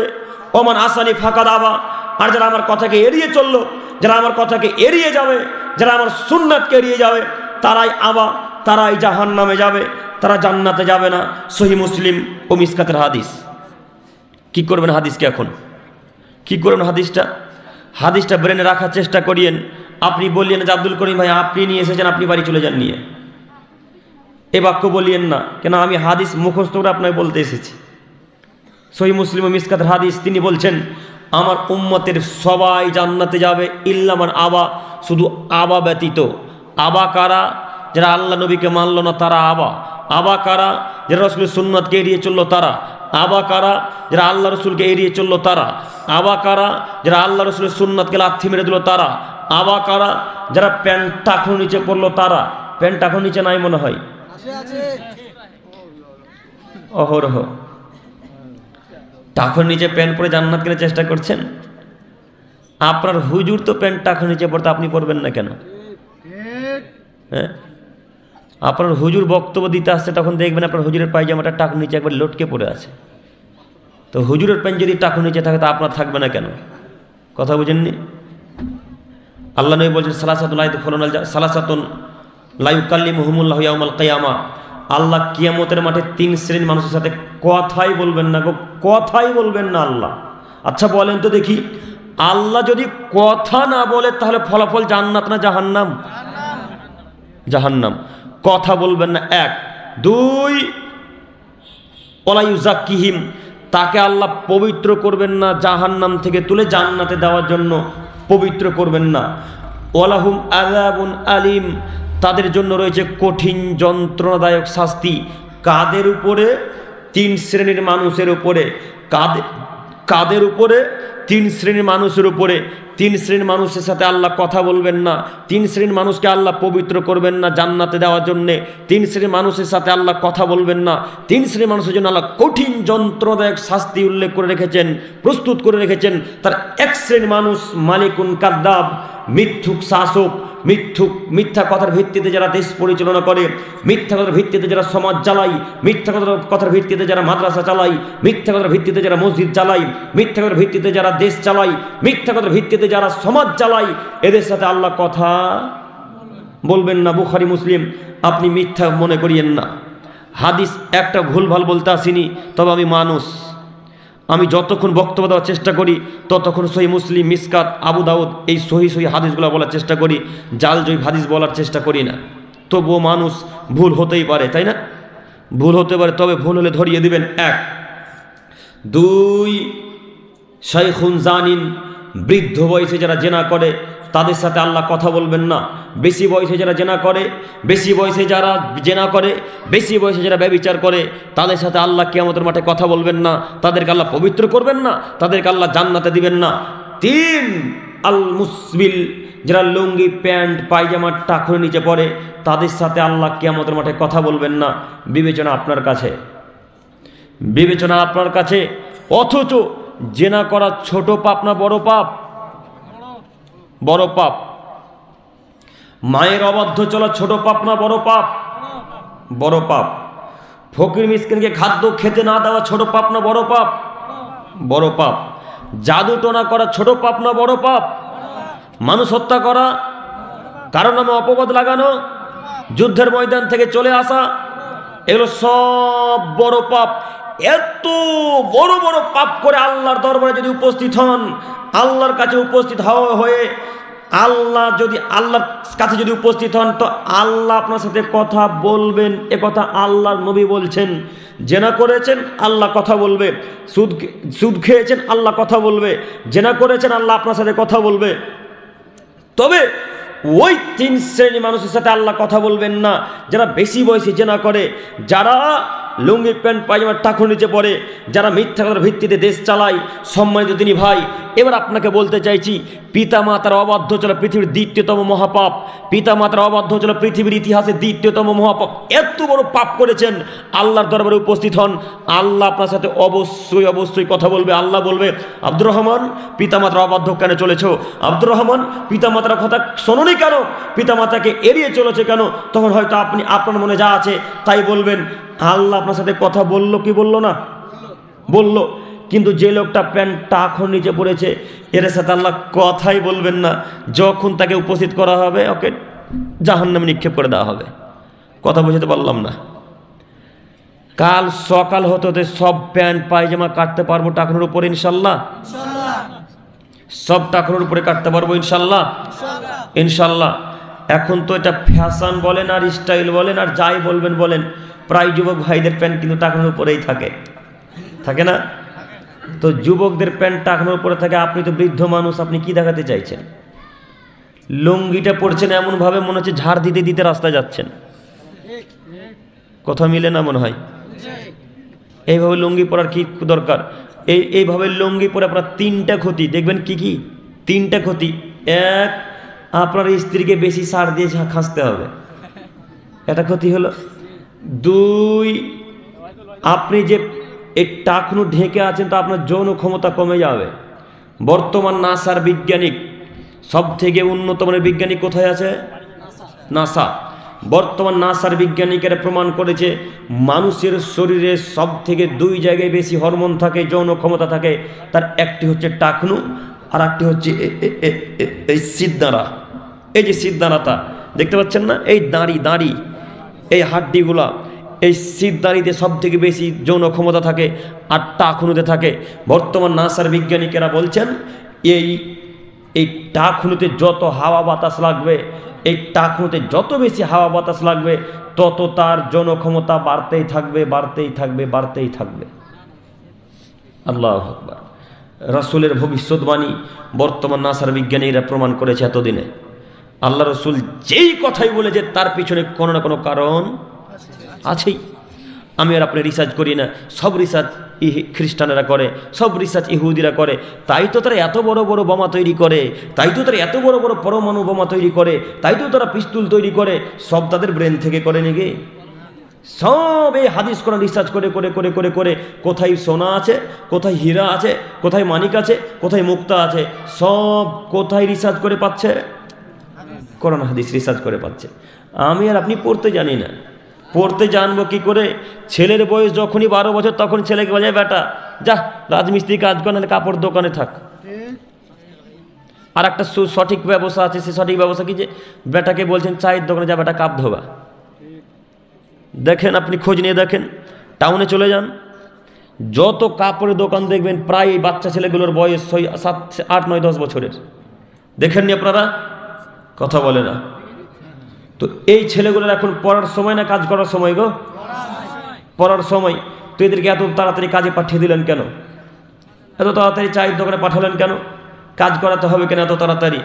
এই জন্যে আপনারা যখন মালদা ব্রিজ তৈরি করেছেন, ওই মালদাতে যখন ব্রিজ তৈরি করবেন, ওই মালদার একটা নদী আছে, কি বিখ্যাত নদী গো, যেটা বাংলাদেশের সাথে মিশে আছে? মহানন্দা। মহানন্দা। এই যে বাংলাদেশ থেকে আমি 4-5 তারিখ এসেছি, মহানন্দা নদী দিয়ে এলাম, মহানন্দা নদী ঘুরলাম, তো ওরা বলছে এই নদী মালদাতে গিয়ে মিলেছে। তো ওই মহানন্দা নদীর উপর দিয়ে ব্রিজ তৈরি করবেন, তখন ইঞ্জিনিয়ার নিয়ে আসছেন চীন থেকে, আর আপনার ছেলেরা আপনি জোগাড় খাটছেন। কথা বুঝেননি? তো জোগাড় আপনাকে খাটতে হবে কেন? ছেলের বয়স 12 বছর, তখন তো কাজ করে রাজমিস্ত্রি পাঠিয়ে দিয়েছেন। আর ওদের খোঁজ খবর নিয়ে দেখেন, ছেলের বয়স যখন 5-6 বছর তখন হাতে বই ধরিয়ে দিয়েছে, এখন পর যতদিন তুই বেঁচে থাকিস। খোঁজ খবর নিয়ে দেখেন ইহুদি খ্রিস্টানদের কত গবেষণা। বাথরুমে যদিও যায় তবু তারা বই নিয়ে প্রবেশ করে, তার নাম খ্রিস্টান, তার নাম ইহুদি। তারা মনে করে বাথরুমে যে 10 মিনিট সময় নষ্ট হবে, এই সময়টা বইয়ে নষ্ট হোক। কথা বুঝতে পারেননি? তারা মূল্যায়ন দিতে পারে সময়, তারা টাইম ম্যানেজমেন্ট করতে পারে। সম্মানিত দিনী ভাই, সম্মানিত মুরব্বী সাহেব, আমি আপনাদের অনুরোধ করে বলতে চাইছি যে আপনি একটু পরিবর্তন হন। আল্লাহ আমাদেরকে কবুল করুক, সকলে বলি আমিন। আমরা একটু পড়াশোনার দিকে এগিয়ে যাব ইনশাল্লাহ, সকলে বলি আমিন। আল্লাহ তুমি আমাদেরকে কবুল করো, সকলে বলি আমিন। সম্মানিত দিনী ভাই, আমি যে বাক্য বলতে গিয়ে এত দূর চলে এলাম যে আজানের মর্মটা অতীব বেশি, আজানের মূল্য অনেক বেশি, আজানের ফজিলত অনেক বেশি। যত গরু ছাগল উর্দুম্বা শুনতে পাবে সবাই আমার আপনার পক্ষে সাক্ষ্য দিবে। তাহলে আজকে থেকে উত্তর দেব ইনশাল্লাহ। আব্দুল করিম ভাই, উত্তর দিব কিভাবে এটা একটু বলে যান। আব্দুল করিম ভাই, আজানের উত্তর দিব কিভাবে এটা একটু বলে যান। জি, আজানের উত্তর দিতে হবে এইভাবে। আব্দুল্লাহ রাদিয়াল্লাহু তাআলা আনহু বলেন, রাসূল সাল্লাল্লাহু আলাইহি ওয়াসাল্লাম বলেছেন, মুয়াজ্জিন সাহেব যখন আজান দেয় তখন তোমরাও অনুরূপ বলো, মুয়াজ্জিন যা বলে তোমরাও বলো, মুয়াজ্জিন যা বলে তোমরাও বলো। মুয়াজ্জিন বলবে আল্লাহু আকবার, আল্লাহু আকবার, তোমরাও বলবে আল্লাহু আকবার, আল্লাহু আকবার। এইভাবে বলতে বলতে বলতে বলতে বলতে বলতে যখন হাইয়া আলাস সালাহ, হাইয়া আলাল ফালাহ, যখন এই দুইটা বাক্য আসবে তখন তোমরা বলবে লা হাওলা ওয়ালা কুওয়াতা ইল্লা বিল্লাহ। মনে থাকবে না? এই বাক্যে শুধু বাক্য পরিবর্তন হবে, তাছাড়া আজানের কোনো পরিবর্তন নেই। দুয়ার আস্তাগফিরুল্লাহ, দুয়া বললাম, আজানের উত্তরের কোনো পরিবর্তন নেই। যখন আপনি উত্তর দিবেন তখন শুধু হাইয়া আলাস সালাহ, হাইয়া আলাল ফালার জায়গাতে বলবেন লা হাওলা ওয়ালা কুওয়াতা ইল্লা বিল্লাহ, লা হাওলা ওয়ালা কুওয়াতা ইল্লা বিল্লাহ। এইভাবে 4 বার যখন বলবে আপনাকেও 4 বার বলতে হবে। এটা হচ্ছে আজানের উত্তর দেওয়ার টেকনিক। আল্লাহ নবী বলছেন, কোন আদমের ছেলে মেয়ে যদি আজানের উত্তর এইভাবে দেয়, কোন আদমের ছেলে মেয়ে যদি আজানের উত্তর এইভাবে দেয়, আজানের উত্তর দেওয়ার পর আমার উপরে একবার যদি কেউ দরুদ পাঠ করে, মুরব্বী সাহেব একটু তাকান, আল্লাহ নবী বলছেন আজানের উত্তর দেওয়ার পর কেউ যদি একবার আমার উপর দরুদ পাঠ করে তাহলে আল্লাহ তার উপরে 10 বার রহমত নাজিল করেন। আল্লাহু আকবার। সহিহ মুসলিম ও মিসকাতের হাদিস, আল্লাহ নবী বলছেন একবার দরুদ আমার উপরে পাঠ করলে আল্লাহ 10টা রহমত তোমাদের উপরে দিবে। তারপরে আল্লাহ নবী বলছেন, শোনো, যখন দরুদ পাঠ করা হয়ে যাবে তখন তোমরা আল্লাহর কাছে আমার জন্য ওসিলা চাইবে। ওসিলা মানে আল্লাহ রসুলের ওসিলাতে দোয়া করবেন নাকি? ওই 3 নম্বর শ্রেণীর 5 হানাফিদের কথা মানবেন না। 3 নম্বর শ্রেণীর 5 হানাফি যখন দোয়া করে হাত তুলে তখন বলে, আল্লাহ তুমি রসুলের ওসিলায় আমাকে ক্ষমা করে দাও। বলে না মনে হয়? আল্লাহ আব্দুল কাদের জিলানী গৌসুল আজমের ওসিলায় তুমি আমাকে ক্ষমা করে দাও। শুনেছেন দোয়া করা? আপনারা শুনেননি, আপনারা যেহেতু আহলে হাদিস এলাকার মানুষ, আমরা বুঝতে পারি। তো এইভাবে ওসিলা, এটা ওসিলা নয়। আল্লাহ নবী বলছেন ওসিলা হচ্ছে জান্নাতের একটি স্থান। ওসিলা জান্নাতের একটি সর্বোচ্চ সব থেকে দামি স্থান। আল্লাহ নবী বলছেন এই স্থান একজনকেই দেওয়া হবে। এই স্থানটাই একজনকে দেওয়া হবে। আমি আশা করি সেই ব্যক্তি আমি মুহাম্মদ সাল্লাল্লাহু আলাইহি সাল্লাম হব। তাই তোমরা যদি আমার জন্য ওসিলা চাও, আল্লাহকে যদি বলে আল্লাহ তুমি আল্লাহ নবীকে সর্বোচ্চ মাকাম দান করো, সবথেকে উঁচু মাকাম দান করো, এই বাক্য যদি কোনো আদমের ছেলে আমার জন্য এইভাবে দোয়া করে, তো তার জন্য আমার সুপারিশ ওয়াজিব, তার জন্য আমার সুপারিশ ওয়াজিব, তার জন্য আমার সুপারিশ ওয়াজিব। মানে আল্লাহর নবী আপনাকে জান্নাতে এখন নিয়ে যাবেই যাবে। কিভাবে নিয়ে যাবে আমি জানি না, আল্লাহ নবী নিয়ে যাবে, এ কথা তিনি নিজে বলছেন। সহিহ মুসলিম ও মিসকাত। কথার হাদিস মানে বুঝতে পারলেন না? কেউ যদি আজানের উত্তর দেয়, আজানের উত্তর দেওয়ার পরে দরুদ পাঠ করে, দরুদ পাঠ করার পর রাসূলের জন্য ওসিলা আছে, অর্থাৎ মাকাম, সবথেকে উঁচু মাকাম রাসূলের জন্য আল্লাহর কাছে যদি চাই, তো আল্লাহর নবী বলছেন আমি তার জন্য সুপারিশ করব, আমি তার জন্য সুপারিশ করবই, আমি তাকে জান্নাত নিয়ে যাবই। সহিহ মুসলিম। আমরা কজন দোয়া বলি? আমরা প্রায় মানুষ আজানের দোয়া জানি না, শুধু হয়তো আমরা আল্লাহুম্মা সাল্লি আলাই বলি, এরপরে আর দোয়া জানি না। আর দোয়া যা বলেই বলেন কি বলা লাগবে? আল্লাহুম্মা সাল্লি আলা মুহাম্মাদ ওয়া আলা আলি মুহাম্মাদ কামা সাল্লাইতা আলা ইব্রাহিম ওয়া আলা আলি ইব্রাহিম ইন্নাকা হামিদুম মাজিদ। এইভাবে বলতে বলতে দরুদ যখন পূর্ণ শেষ হয়ে যাবে, তারপরে বলতে হবে আল্লাহুম্মা রাব্বা হাযিহি দাওয়াতি তাম্মা ওয়াস সালাতিল কায়িমা আতি মুহাম্মাদানিল ওয়াসিলাতুল ফাদিলা ওয়াবআসহু মাকামা মাহমুদানিল্লাযী ওয়া'আদতা। আশহাদু আল্লা ইলাহা ইল্লাল্লাহু ওয়া আশহাদু আন্না মুহাম্মাদান আবদুহু ওয়া রাসূলুহু রাজিতু বিল্লাহি রাব্বাও ওয়া বিল ইসলামি দীনাও ওয়া বি মুহাম্মাদি রাসূলা। এই বাক্য বলতে হয়। তারপরে যে বলতে হয়, এরপরে আরেকটা বাক্য আছে, কি যেন বাক্যটা? দারাজাত রফিয়া। দারাজাত রফিয়া বলেন না আপনারা? বলবেন না, জিন্দেগিতে বলবেন না। দারাজাত রফিয়া, দারাজাত রফিয়া এই বাক্যটুকু জয়ীফ। দারাজাত রফিয়া বাক্যটুকু জয়ীফ।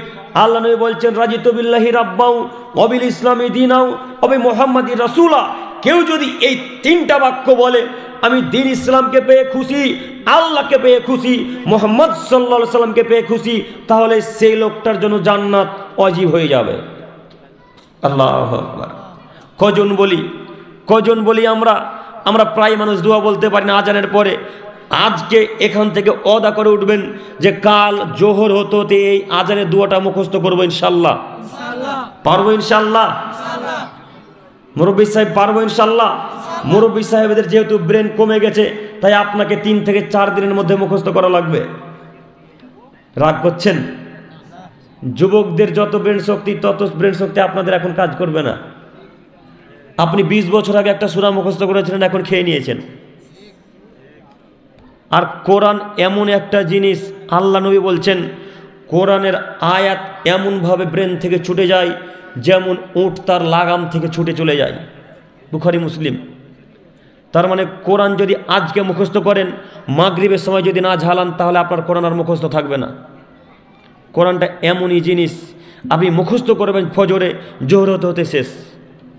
আবার যদি জোহরে দেখেন ঝালান রিপ্লাই করেন, তাহলে থেকে যাবে, আর যাবে না। তাই আল্লাহ নবী বলছেন তোমরা কোরআন বারবার মুখস্থ করো, তোমরা কোরআন বারবার দেখো, কেননা কোরআন ওইভাবে মানুষের ব্রেন থেকে চলে যায় যেমন উট তার লাগাম ছিঁড়ে চলে যায়।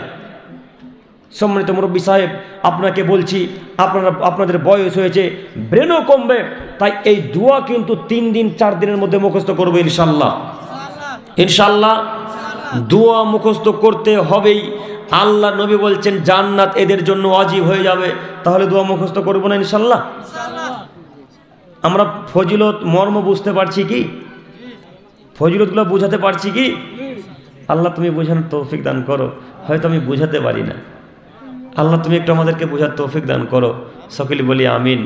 সম্মানিত মা বোন, শুধু পুরুষদেরকে বলছি, তার অর্থ এই নয় যে শুধু পুরুষেরাই দোয়া বলবে বা দোয়া মুখস্থ করবে। আপনাদেরকেও দোয়া বলতে হবে, আপনাদেরকেও দোয়া মুখস্থ করা লাগবে। কেন? জান্নাত আপনাকেও যাওয়া লাগবে, আমাদেরকেও যাওয়া লাগবে। আর আল্লাহ নবী বলছেন মহিলারা সব থেকে বেশি জাহান্নামে যাবে পুরুষের চাইতে। মহিলারা বেশি জাহান্নামে যাবে পুরুষের চাইতে একটু। যখন তাদের কথা হলো, একটা কথা বলি, আল্লাহ নবী সাল্লাল্লাহু আলাইহি সাল্লাম যখন মেরাজে গেলেন, আল্লাহ নবী সাল্লাল্লাহু আলাইহি সাল্লাম যখন উপরে গেলেন, তখন জিবরাইল আলাইহিস সালাম আল্লাহ নবীকে বলছেন মুহাম্মদ সাল্লাল্লাহু আলাইহি সাল্লাম, আমি যখনই আল্লাহ রসুলের নাম নিব তখনই আপনাদেরকে কি বলা লাগবে? সাল্লাল্লাহু আলাইহি সাল্লাম বলা লাগবে। মনে থাকবে ইনশাআল্লাহ। যে কোনো অবস্থায় নাম শুনবেন তার নাম বলবেন, এইভাবে তার উপর দরুদ পাঠ করা লাগবে। মনে থাকবে ইনশাআল্লাহ। আচ্ছা, যে কোনো সময় বললাম, এখন সকালে গিয়ে হয়তো বলবেন যে বাথরুমে তো আব্দুল করিম ভাই বলতে বলেছে না, চিনেন না এদেরকে আপনি। আজকে যদি কথা না ভাঙিয়ে বলি, কালকে গিয়ে বলবো আব্দুল করিম ভাই বাক্য বলে গেছে। জি না, বাথরুমে ঢুকেছেন, মায়েকে একজন আল্লাহ রসুলের নাম নিয়েছে, আপনি মা বাথরুম থেকে শুনতে পেয়েছেন, এখন উত্তরটা কিভাবে দিবেন? বাথরুম থেকে বেরিয়ে এসে দিবেন। বাথরুমে ঢুকে আছেন, দরজাতে ঠক ঠক ঠক ঠক ঠক করে আব্দুর রহমানকে উদ্দেশ্য করে সালাম দিয়েছে, আব্দুর রহমান আসসালামু আলাইকুম। বাথরুমে ঢুকে আছেন, বাথরুমের ভেতরে উত্তর দিবেন না বেরিয়ে এসে দিবেন? বেরিয়ে এসে দিবেন। কথা ক্লিয়ার হলো? সকালবেলা আমার নামে দুর্নাম করিয়েন না, নইলে পাপ কিন্তু আপনাদের হবে, নেকি আমাকে দেওয়া লাগবে। তো বলছিলাম যে আল্লাহ রসুলের যখন নাম নিব, যেই নেক না কেন, আপনাকে সর্বপ্রথম কি বলা লাগবে? সাল্লাল্লাহু আলাইহি ওয়াসাল্লাম। তো সম্মানিত তিনি ভাই, কোন জায়গায় ছিলাম যেন? মেয়েদের। জাযাকাল্লাহ খাইরান। জিবরাইল আলাইহিস সালাম মুহাম্মদ সাল্লাল্লাহু আলাইহি ওয়াসাল্লামকে বলছেন, মুহাম্মদ সাল্লাল্লাহু আলাইহি ওয়াসাল্লাম একবার জান্নাতের দিকে দেখেন তো, জান্নাতে কে কে আছে? তোর আল্লাহ নবী বলছেন, ইত্তাতু ফিল জান্নাতি ফারাতু আকসার আহলিল ফুকারা। আমি যখন জান্নাতের দিকে দেখলাম জিবরাইল আলাইহিস সালামের কথা শুনে, তখন জান্নাতের অধিকাংশ অধিবাসী শুধু দরিদ্র দরিদ্র। জান্নাত বলতে শুধু দরিদ্র দরিদ্র, জান্নাত বলতে শুধু দরিদ্র দরিদ্র। আল্লাহ জান্নাতকে পরিপূর্ণ করে দিয়েছে গরিব মানুষকে দিয়ে, কিছু ধনী ব্যক্তি। আল্লাহু আকবার। বুখারী মুসলিম। এরপরে জিবরাইল আলাইহিস সালাম বলছেন, মুহাম্মদ সাল্লাল্লাহু আলাইহি ওয়াসাল্লাম এবার জাহান্নামের দিকে দেখেন তো, এবার জাহান্নামের দিকে দেখেন। জিবরাইলের কথা শুনে আল্লাহ নবী জাহান্নামের দিকে লক্ষ্য করলেন। জাহান্নামের দিকে লক্ষ্য করতে আল্লাহ নবী বলছেন, উত্তালাতু ফিন্নারি ফারাইতু আকসারা আহলিহা নিসা। আমি যখন জাহান্নামের দিকে তাকালাম, তখন জাহান্নামের অধিকাংশ অধিবাসী শুধু নারী আর নারী, শুধু নারী আর নারী, শুধু নারী আর নারী। আল্লাহ জাহান্নামকে পরিপূর্ণ করে দিয়েছে শুধু নারীদেরকে দিয়ে, কিছু পুরুষ মানুষ। অধিকাংশই অধিবাসী জাহান্নামে নারী, অধিকাংশ অধিবাসী জান্নাতে শুধু গরিব মানুষ, কিছু ধনী মানুষ। অধিকাংশ জাহান্নামে নারী মহিলা, মহিলা মানুষ, কিছু পুরুষ মানুষ। সম্মানিত মা বোন, আপনি বলতে পারেন জাহান্নামে আপনারা এত কেন? আপনারা কি বলতে পারেন মহিলারা জাহান্নামে এত কেন? মহিলাদের জাহান্নামে যাওয়ার সব থেকে বড় কারণ হলো দুইটি অথবা তিনটি। আচ্ছা, এখানে তিনটি পেশ করি। মহিলাদের জাহান্নামে যাওয়ার সব থেকে বড় কারণ হলো তিনটি। এক, স্বামীর কথাকে অমান্য করে চলে। দুই, স্বামীর শুকরিয়া আদায় করতে পারে না। তিন, বেপরদা হয়ে চলাচল করে, তাই তারা এত জাহান্নামী। কথা বুঝেননি মনে হয়? তিনটি কারণে মহিলারা বেশি জাহান্নামে যায়। তার একটি কারণ স্বামীর কথাকে অমান্য করে চলা। স্বামীর কথাকে শতকরা ৯৯টা মহিলা মানতে পারে না। স্বামীর কথা শতকরা ৯৯টা নারী, ৯৯টা স্ত্রী মানতে পারে না। এই জন্যে তারা জাহান্নামে যায়। যাই হোক, এই বাক্যের ব্যাখ্যা ছেড়ে দিলাম। দুই, স্বামীর শুকরিয়া আদায় করে না, এই জন্যে তারা জাহান্নামে যায়। একটু যুবক ভাই আপনাকে বলি, আপনি তাকান, মুরব্বী সাহেব আপনার উদাহরণ দিয়েই বলি, তাহলে আপনি বেশি বুঝতে পারবেন। যুবক ভাইরা একটু আমার দিকে তাকান। মুরব্বী সাহেব, আপনার বয়স আজকে 50 বছর, আপনার বিবাহ হলো আজকে 40, আপনার বিবাহ হলো আজকে 30 বছর। একটু আমার দিকে তাকান, আপনার বিবাহ হলো আজকে 30 বছর। 30 বছরে 29 বছর 11 মাস 29 দিন এত ভালো, এত আচরণ করেছেন, এত ভালো ব্যবহার করেছেন। পাড়া প্রতিবেশী সবাই বলে, আব্দুর রহমান কত ভালো গো, স্ত্রীর সাথে খারাপ আচরণ করে না, স্ত্রীকে গালি দেয় না, স্ত্রীকে লাথি মারে না, স্ত্রী সদাসর্বদাই নাম করে, স্ত্রীর সাথে ভালোবেসে থাকে, তাকে খুব ভালোবাসে। 29 বছর 11 মাস 29 দিন ভালো আচরণ করেছেন, একটা দিন খারাপ আচরণ হয়ে গেছে কোনো কারণবশত। একটা দিন খারাপ আচরণ হয়ে গেছে কোনো কারণবশত, তখন আপনার স্ত্রী চট করে একটা বাংলা ভাষায় বলে, তোমার কাছে কোনোদিনই সুখ পেল না, বলে না? তোমার কাছে কোনোদিনই সুখ পেলাম না, আমি 30 বছর বিয়েতে একদিনে সুখ পেলাম না। একদিনের খারাপ আচরণে 29 বছর 11 মাস 29 দিনের সব ভালো আমলকে, ভালো সৎকর্মকে ভালো ব্যবহারকে আপনার পানির তলে মিশিয়ে দিবে, তার নাম নারী। এই জন্য তারা এত জাহান্নামী। এ কথা আল্লাহ নবী বলছেন, স্বামীর শুকরিয়া আদায় না করলে জাহান্নামে যাওয়া লাগবে। একটু সম্মানিত মা বোন, আপনাকে আপনার স্বামী একটা চাদর কিনে এনে দিয়েছে, মনে করেন শাল, কাশ্মীরি শাল। এখন কাশ্মীরি শালগুলো তো কয়েক রকমের পাওয়া যায়, একটা 700 টাকারও পাওয়া যায়, একটা 7000 টাকা দামেরও পাওয়া যায়, তাই না? পাওয়া যায় তো, পাওয়া যায়। তো আপনার স্বামী কম উপার্জন করে, তাই আপনার জন্য 700 টাকা দামের শালটা নিয়ে এসেছে। তখন এসে আপনার স্বামী বলছে, রহিমা এ নাও, তোমার জন্য আমি শাল নিয়ে এসেছি। তখন আপনি বলছেন, এত কমা শাল কে নিবে, যাও দিয়ে দাও, ফেলে দাও। এই বাক্য বলে থেকে অপমান করে দিলেন। এখন কমা শাল আপনি নিবেন না, এই মহিলা এখন জাহান্নামে যাবে, কথা মুহাম্মদ সাল্লাল্লাহু আলাইহি সাল্লাম বলে। আপনাকে আমি বোঝাতে অক্ষম। সম্মানিত মা বোন, আপনাকে বলি, স্বামী যদি 5 টাকা দামের শাল এনে দেয় তবু আলহামদুলিল্লাহ, স্বামী যদি 5000 টাকা দামের শাল এনে দেয় তবু আলহামদুলিল্লাহ। এই কারণেই নারীরা বেশি জাহান্নামে যায়। আপনি বুঝতে পারেন না আলহামদুলিল্লাহর কত দাম, আপনি বুঝতে পারেননি আলহামদুলিল্লাহর কত দাম। দেখবেন আলহামদুলিল্লাহর দাম কত আর কেমন তার ব্যবহার।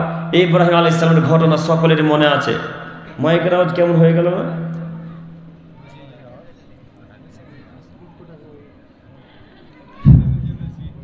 ঠিক আছে কি আওয়াজ? একটু আমার দিকে তাকান, আপনারা আলহামদুলিল্লাহর দাম কত দেখুন, দেখাচ্ছি। আপনারা সকলেই ইব্রাহিম আলাইহিস সালামের ঘটনা দেখে শুনেছেন, শুনেননি? দেখেন একটু আপনাকে মনে করিয়ে দিই।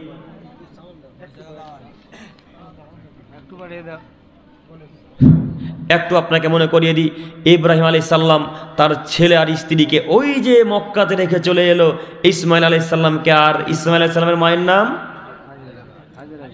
হাজেরাকে রেখে চলে এলেন, ওইখানে রেখে চলে এলেন। ইসমাইল আলাইহিস সালাম আস্তে আস্তে আস্তে আস্তে বড় হলেন, বিবাহ দেওয়ার সময় হলো, তখন ইসমাইল আলাইহিস সালাম বিবাহ করলেন।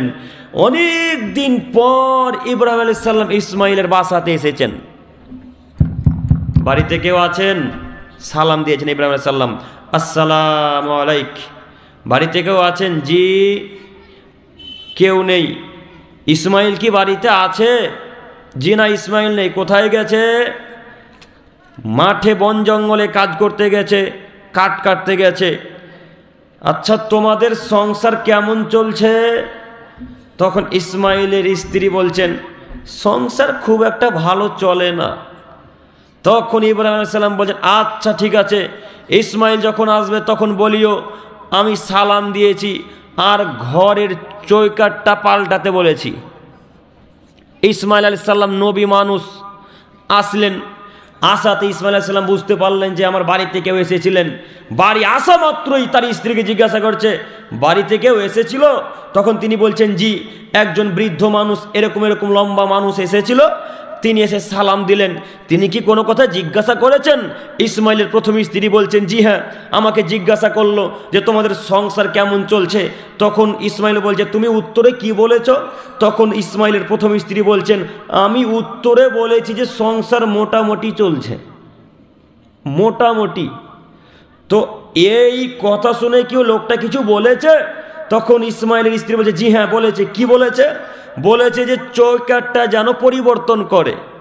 তো ইসমাইল আলাইহিস সালাম বলছে, শোনো, উনি ছিলেন আমার আব্বু, আমার আব্বু তোমাকে তালাক দিতে বলেছে।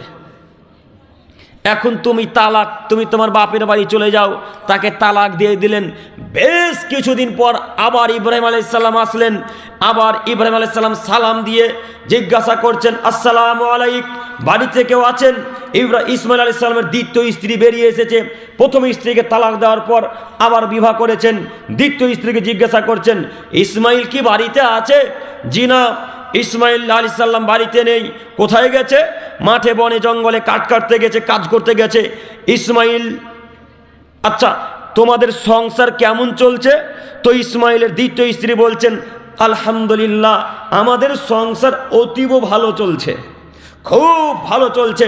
ইসমাইল আলাইহিস সালামের দ্বিতীয় স্ত্রীকে ইব্রাহিম আলাইহিস সালাম বললেন, শোনো, ইসমাইল যখন আসবে তখন বলিও চৌকাঠটা যেন ভালোভাবে যত্ন করে রাখে। চৌকাঠটা যেন, চৌকাঠ বুঝলেন কি? দরজার চৌকাঠ নাকি? চৌকাঠটা যেন ভালোভাবে যত্ন করে রাখে। ইসমাইল আলাইহিস সালাম আসলেন, ইসমাইল আলাইহিস সালাম আসা মাত্র আবার পূর্বের ন্যায় জিজ্ঞাসা করছেন, বাড়ি থেকেও এসেছিল? জি এসেছিলেন। কি বলেছেন? আপনার কথা জিজ্ঞাসা করছিলেন, আপনি কোথায় ছিলেন না ছিলেন। আর কি জিজ্ঞাসা করেছেন? জি জিজ্ঞাসা করেছেন যে তোমাদের সংসার কেমন চলছিল। উত্তরে তুমি কি বলেছ? উত্তরে আমি বলেছি আলহামদুলিল্লাহ, সংসার অতীব ভালো চলছিল। এরপরে কি আর কিছু বলেছে? তখন ওই বৃদ্ধ লোকটি বলেছে যে বাড়ির চৌকাঠটা যেন ভালোভাবে যত্ন করে রাখে। তখন ইসমাইল আলাইহিস সালাম তার দ্বিতীয় স্ত্রীকে বলছে, শোনো, উনি ছিলেন আমার আব্বু, তোমাকে যত্ন করে আমার আব্বু ভালোভাবে রাখতে বলেছে। আলহামদুলিল্লাহ দাম বুঝলেন? আমি আপনাকে আলহামদুলিল্লাহ দাম দেখাচ্ছি, আলহামদুলিল্লাহর মূল্য দেখাচ্ছি। কত মূল্য! একটা আলহামদুলিল্লাহ না বলার কারণে তালাক। আলহামদুলিল্লাহ বলেনি তার জন্য কি? বউ তালাক। আপনার স্ত্রীতে জিন্দেগিতে আলহামদুলিল্লাহ বলে না গো, বলে? আলহামদুলিল্লাহ বললেই ভালো, বলা উচিত। সম্মানিত মা বোন, আপনাকে আমি অনেক ভালোবাসি। আপনাকে বলতে চাইছি যে স্বামীর একটু যত্ন করুন, স্বামীর একটু সেবা করুন, জান্নাত দিবে না মানে অবশ্যই হবে। আল্লাহ নবী বলছেন, এদিকে তাকান, সম্মানিত মায়েরা দেখতে পাচ্ছে কি আমাকে? সম্মানিত মা বোন একটু আমার দিকে তাকান তো, এই যে আঙুলের দিকে দেখেন। আল্লাহ নবী বলছেন মহিলারা যদি 4টা কাজ করে তাহলে জান্নাতের 8টা দরজা দিয়ে যে কোনো দরজা দিয়ে প্রবেশ করতে পারে। শুধু মহিলাদের জন্য প্রযোজ্য হাদিস, পুরুষদের জন্য নয়। এমন কোনো হাদিস আজ থেকে কিয়ামত পর্যন্ত খুঁজতে শুরু করেন যে পুরুষরা 4টা কাজ করলে জান্নাতে চলে যাবে, যে কোনো দরজা দিয়ে, এরকম হাদিস জিন্দেগিতে খুঁজে পাবেন না, কিন্তু নারীদের জন্য পাবেন। সম্মানিত মা বোন, 4টা কাজ করেন, জান্নাতের যে কোনো দরজা দিয়ে প্রবেশ করে যাবেন, বেশি আমল করতে হবে না। 1, 5 ওয়াক্ত সালাত আদায় করা লাগবে। 2, রমজান মাসে সিয়াম পালন করতে হবে। 3, লজ্জা স্থানের হেফাজত করতে হবে। 4, স্বামীর কথাকে মানতে হবে। ইস, এই কথাটা কঠিন হয়ে গেল। আল্লাহ নবী যদি এই 3টা কথা বলতেন যে নামাজ পড়তে হবে, রমজানে রোজা রাখতে হবে, আর লজ্জা স্থানের হেফাজত করতে হবে। নামাজ তো কষ্ট করে 5 ওয়াক্ত করে নেব, আর রমজান মাসে একটা তো মাস রোজা রাখতে হয়, কোনো রকম করে নেব, আর লজ্জা স্থানের হেফাজত তো করবই করব, কোনো মিস নেই। কিন্তু আল্লাহ নবী যদি 4বার এ বাক্যটা না বলতেন যে স্বামীর কথা মান্যতা দিতে হবে, তাহলে কতই না ভালো হতো। এই কথাটা যে খুবই কঠিন, এই কথাটা যে খুবই কঠিন। আপনি আপনার স্ত্রীকে একটা আদেশ করে দেখেন, আজকে বিছানাতে ঘুমিয়ে গিয়ে আপনি চেক করে পরীক্ষা করেন, দুজনে মিলে বিছানায় চলে যাবেন, ল্যাপের তলে চলে গিয়ে বলবেন, রহিমা 1 গ্লাস পানি খেতাম রে। দেখেন তখন কি বলে? তখন বলবে, ঢেলা খেলা ওই তো ওখানে আছে। আর নয় বলবে, শীতের দিনে কত পানি খাই। এই বাক্য বলে উঠবে। এটা সৎ আদর্শবান স্ত্রীর কথা হলো? কথা বলা মাত্র লেপ তো বহু দূরের কথা, যদি আগুনের মতো বিছানা গরম হয়ে থাকে তো বিছানাকে ছেড়ে ফেলে দিয়ে আগে স্বামীর জন্য পানি এনে দেবো ইনশাল্লাহ। এটা হলো আদর্শবান স্ত্রী। এরকম স্ত্রী পাবেন কোথায়? আর পাবেন না, এটা আপনাদেরও দোষ আছে গো। এরকম স্ত্রী পাবেন, এরকম ব্যবহার করে না, আপনাদের দোষেও। আপনারা যদি দিন রাতে স্ত্রীকে গালি দিচ্ছেন, তো কেন আপনার সাথে ভালো আচরণ করবে? আপনার স্ত্রীর তরকারিতে তরকারি বুঝলেন কি, কোনো একটা সবজিতে বেশি লবণ দিয়ে দিতাম, বাপের বাড়ি থেকে রান্না করে শিখতে পারেনি, এবার বাপের বাড়ি থেকে এইভাবে চলে এসে বিয়ে করে, এই কথা বলে তার মনটাই খারাপ করে দিলেন। রাতের বেলা এখন আপনাকে পানি এগিয়ে দিবে নাকি? দিন রাত প্রশংসা করবেন তার, দিন রাত প্রশংসা করেন। ওরা মোমের মতন গো, ওরা মোমের মতন। মোম যেমন আগুন দিলে নিচে দিকে গলতে গলতে গলতে গলে যায়, তেমন তার প্রশংসা করেন, একবারে গলে আপনার উপর ক্ষীর হয়ে যাবে। প্রশংসা করেন, একবার বলেন, রহিমা তোমার মতো সুন্দরী নারী পৃথিবীতে নাই গো, খুব সুন্দরী তুমি। এই কথা বলার পর ওকে বলেন যে আমাকে চা করে এনে দে, রাত 12টার সময় তবু চা করে দেবে। আর এই কথার পরিবর্তে যদি বলেন তোর নাকটা মোটা, আর আপনাকে 10 বছর ভালোবাসবে না। দেখেন বলে আপনাদেরকে তাকাবে না, আপনাদেরকে পাছা ঘুরিয়ে উল্টা দিকে শুয়ে থাকবে। এমন এরা মহিলা, প্রশংসার লোভী এরা, শুধু প্রশংসা, এতটুকু প্রশংসা করে গলে একদম যাবে, আপনার গলে যাবে। আজকে পরীক্ষা করেন, আজকেই পরীক্ষা করেন। খাদ্যে লবণ হয়নি, সবজিতে লবণই হয়নি, তবুও বলছেন তোমার মতো রান্না কোনো হোটেলে খাইনি, অথচ লবণই নাই। দেখেন তার পরের দিন থেকে জান প্রাণ দিয়ে খাদ্য আর সুন্দর করে রান্না করার চেষ্টা করবে। আর যদি এই সময় তরকারিকে পাক মেরে দিয়ে, বাসনকে পাক মেরে দিলাম, বাপের বাচ্চাকে রান্না করা শিখতে পারেনি, এর পরের দিন আরো বেশি করে লবণ দেবে। এরকম যুবক নাই? এরকম যুবক নাই? যদি তরকারিতে লবণ হয়ে যেত, রাগ দেখে বাড়িটাকে পাক মেরে ফেলে দিল একদম। কত ক্ষমতা! এরকম আছে তো? আছে। লাইক কমেন্ট চাই না, ভালো লাগলে দিন প্রচারের স্বার্থে শেয়ার করবেন, সাবস্ক্রাইব করে পাশে থাকার চেষ্টা করবেন।